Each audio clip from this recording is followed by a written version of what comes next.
વર્ષના વાણા વાગ્યા અને બાઈને સંતાન નહીં અને ગંગામાં બહાર નીકળ્યા ને કોઈ કે મજાક કરી મસ્કરી કરી મેણું માર્યું તો કાળી માથે કાટકો હાદુલા માથે વાદ કા બાગણ કોટે વાડલો પછી કોણ ભરે બાદ ઈ મેણું માર્યું કે તું તો વાંદણી છો અને વાંદણી શું શબ્દ નીકળ્યો ને સાંભળ્યો ને સાહેબ એમ કેવા શબ્દ વિચારી બોલીએ શબ્દ કો નહીં હાથ પાવો એક શબ્દ તો ઔષધ બને અને દૂજા દિયે છે ગાવ માટે શબ્દ વિચારી બોલજો શબ્દ ને નહીં હાથ કે નહીં પાવ શબ્દ નો ઘા નીકળ્યો કાળજાની હોહરો કારણ કે કોઈની માથે તમને રીહ આવી જાય ક્રોધ આવે લાકડી દંડો મારો ને અને તોય તમારો ક્રોધ ન ઉતરે તો તલવારનો ઝાટકો મારજો પણ કોઈને મેણું ન મારતા કારણ કે તલવારના ઘા તન માથે લાગે એના ટાંકા લેવાય અને મેણના ઘા કાળજે લાગે છે મારા બાપ એના કોઈ દી રૂજકા ન વળે એના કોઈ દી એમ કહેવાય છે એના ઘા રૂજાય નહીં એ ઘાર છે ને કાળજાની માલિપા લાગ્યો છે પણ એક દિનો સમય હાઉ માન કીધું કે હેમાં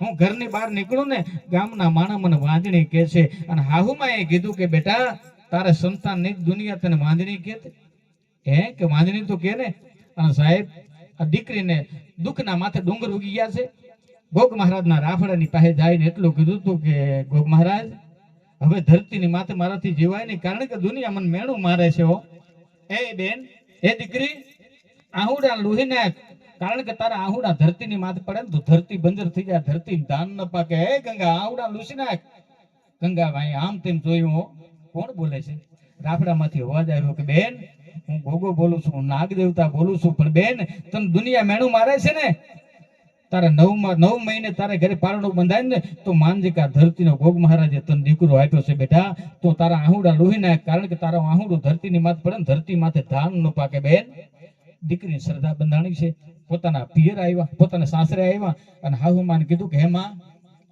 મારો દીકરો થાય કોણે કીધું કે ગોગ મહારાજ રે બેન હે દીકરી એ બેટા તારું મગજ કામ નથી કરતું કારણ કે તારો દીકરો નથી ને એટલે તારું મગજ કામ નથી કરતું દીકરા એમ ન થાય પણ 1-2 મહિનાની આશા બંધાણી માં એ માં જો મને આશા બંધાણી છે હવે દીકરો આપશે ભગવાન મારો ગોગ મહારાજ છે ને એને કીધું છે કે તને દીકરો આપીશ અને તેદી હાહુમાં એ મેણું માર્યું હતું કે બે હે બહુ બેટા માણા હોય ને એને મોડે વેને દીકરા આપે ભગવાન આપે સંતાન તો આપે બાળક તો આપે એમાં તારો ગોગો કેમ આપી શકે અને તેદી દીકરી એટલું બોલી હતી ગંગામાં એટલું બોલ્યા હતા કે માં દીકરી આપે કદાચ સંતાન તો આપે પણ દીકરો આપે તો ભરોહો આવે ને મારા ગોગ મહારાજે આપ્યો છે અને તેદી હાહુમાએ કીધું હતું કે બેટા માણાની કુખે દીકરી આવે દીકરો આવે એમાં તારો ગોગો શું કરી શકે અને ત્યારે પાછી એમ કહેવાય છે કે દીકરી પોતાના પિયર ગઈ અને પિયર જાય અને દીકરી એમ કહેવાય છે કે પાછા આહુડા પડ્યા ગોગ મહારાજની માથે અને આહુડા ધરતીની માથે પડ્યા ને પાછો રાફડાની માલિપાથી અવાજ આવ્યો હતો કે હે બેન હે દીકરી પાછા આહુડા શું કામ પાડે છે આહુડા લોહી નાખ તારે સંતાન થાય કે બાપુ સંતાન થાય પણ શ્રદ્ધા જગતના ચોકમાં ખૂટી ગઈ છે હે ગોગ મહારાજ આ દુનિયામાં ભરોસા નામનું કાંઈ પાત્ર રહ્યું નથી કેમ બેન તો કે મારી હાહુમાએ કીધું છે સંતાન તો થાય એમાં તારો ગોગો શું કરે બીજું કોઈ શું કરી શકે મારા કુળની ખાનદાની છે અરે મારા પરિવારના પુણ્ય છે એટલે મારા ઘરમાં દીકરો તો જન્મે અને તેથી ગોગ મહારાજે કીધું હતું કે હે બેન ગંગા તારા આહુડા લૂસી નાખ જગતના ચોકમાં હવે ઇતિહાસ રચાવવા જઈ રહ્યો છે કારણ કે દુનિયાની જનતાઓના પેટમાંથી દીકરા જન્મે પણ જા તારી કુખેથી હું જન્મ લઈશ પછી તો તારી હાહુ માનસિક નહીં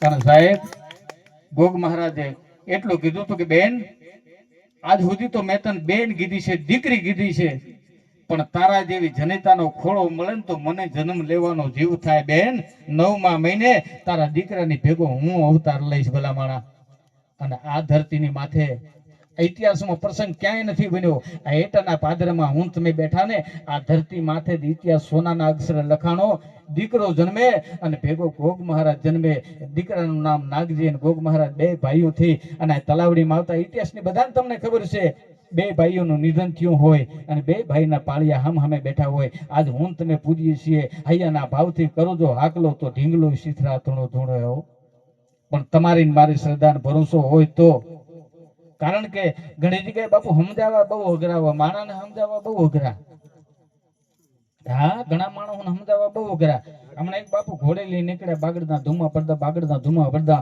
નાની બઠુડી ઘોડી બાપુ બેઠા બાપુના ટાંટિયા ભાઈ કહેડાય એટલે સામે કવિ મળ્યા કવિએ પૂછ્યું આ કવિ એટલે બારૂદ ગઢવી નહીં હો બોલીએ કે બધાને કવિ કહેવાય, લખી શકે એને કવિ કહેવાય, કવિ છે ને લખી એને કવિ કહેવાય, બોલે એને વક્તા કહેવાય. એટલે સામે કવિ મળ્યા એટલે કવિએ કીધું કે બાપુ રામ રામ, જય માતાજી, કઈ બાજુ? કે હું તો ગામમાં જાઉં. કવિ તમે ક્યાં જાવ? કે બાપુ હું ગામમાં જાઉં. બેસી જાવ ઘોડીની માથે. હવે કવિએ કીધું કે બાપુ ભઠુડી ઘોડી તમારા ટાંટિયા ભાઈ ગહેડાઈને હું ક્યાં બેહું? બાપુ કે બેસી જાવ. પછી બાપુ થોડી ના કહેવાય. બાપુ બેસી ગયા, કવિરાજ બેસી ગયા. આગળ ગયા બાપુ કીધું કે કવિરાજ કે હા આ ઘોડીની ખબર છે કે નહીં? બાપુ મને ખબર નહીં. આ ઘોડી ભલે બઠુડી ટબુડી ઘોડી છે પણ એ કઈ ઓલાદી ખબર કે ના? બાપુ તો રાણા પ્રતાપના ચેતકનું નામ સાંભળ્યું કે હા એની 11મી પેઢીની છે. બાપુ હશે તો કે રાણા પ્રતાપનો ચેતક શું ઠેકી જતો? કે બાપુ મોટા મોટા ડુંગરા ઠેકી જતો. તો કે સામે શું દેખાય? કે બાપુ કૂવો દેખાય. કે આ ટબુડી ઘોડી કૂવો ઠેકી જવાની. હવે કવિએ કીધું કે બાપુ એક કામ કરો, અખતરો તમે એકલા કરો, મને હેઠો ઉતારો. બાપુ કે નહીં, બોલતા નહીં, કાંઈ નકર મેળ નહીં આવે. પછી બાપુ થોડું કહેવાય જેમ પાઇપ ને પાનું સોટે ને એમ કવિ બાદ ભર્યો બાપુ. અને બાપુએ મારી પગની એડી જાતવાન ઘોડી બાકા જમ કરતા ઘોડીએ ઠેકડો માર્યો, પણ જાતવાન ઘોડી પણ 4 આંગળ ટૂંકી પડી.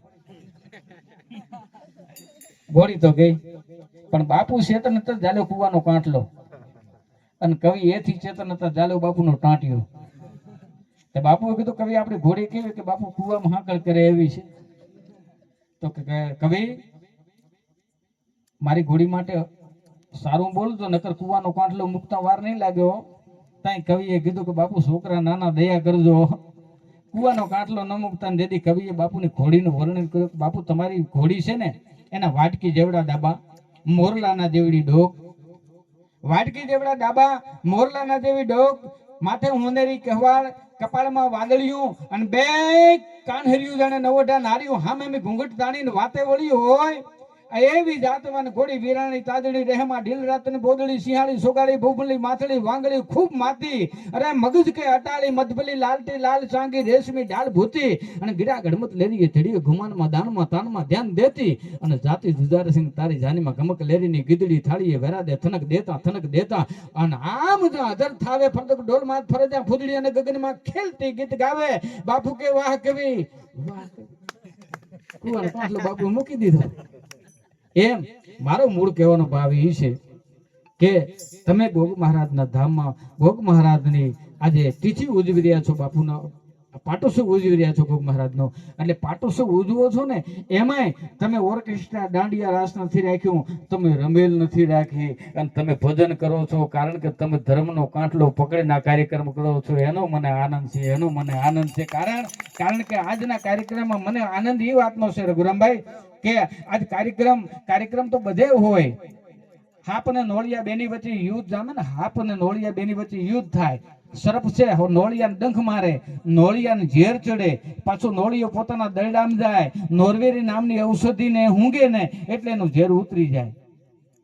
એમ કલાકારોને પણ ક્યાંક ક્યાંક અપમાન રૂપી ઝેર થતા, ક્યાંક બધે સન્માન ન થાય, ક્યાંક અપમાન થાય, એના ઝેર ચડે, અને ઝેર ચડે ને એને ઉતારવા માટે આવા પોતાના ઘરના કાર્યક્રમોની ઝેર ઉતારવાના કાર્યક્રમો છે. એટલે મારા માટે આ તમારી ઔષધિ, તમે બધા ઔષધિ છો, ઝેર ઉતારવા માટેનો કાર્યક્રમ છે.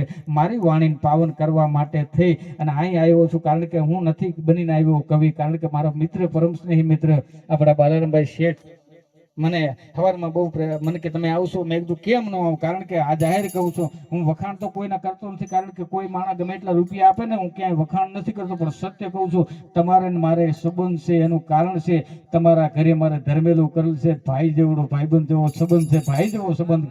કારણ કે વાલજી કાકો મારો ભાઈ આસારામભાઈ બે ધર્મભાઈ થયેલા, એટલે વાઘાબાનો પરિવાર એ મારો પરિવાર છે. એટલે નથી બનીને આવ્યો હું કવિ, અરે નથી બનીને આવ્યો હું શાયર, અરે જામ્યો છે આવો ગોગ મહારાજનો કાર્યક્રમ ને સાનો માનો વહી જાઉં તો કાલે જગત મને કહી જાય કાયર.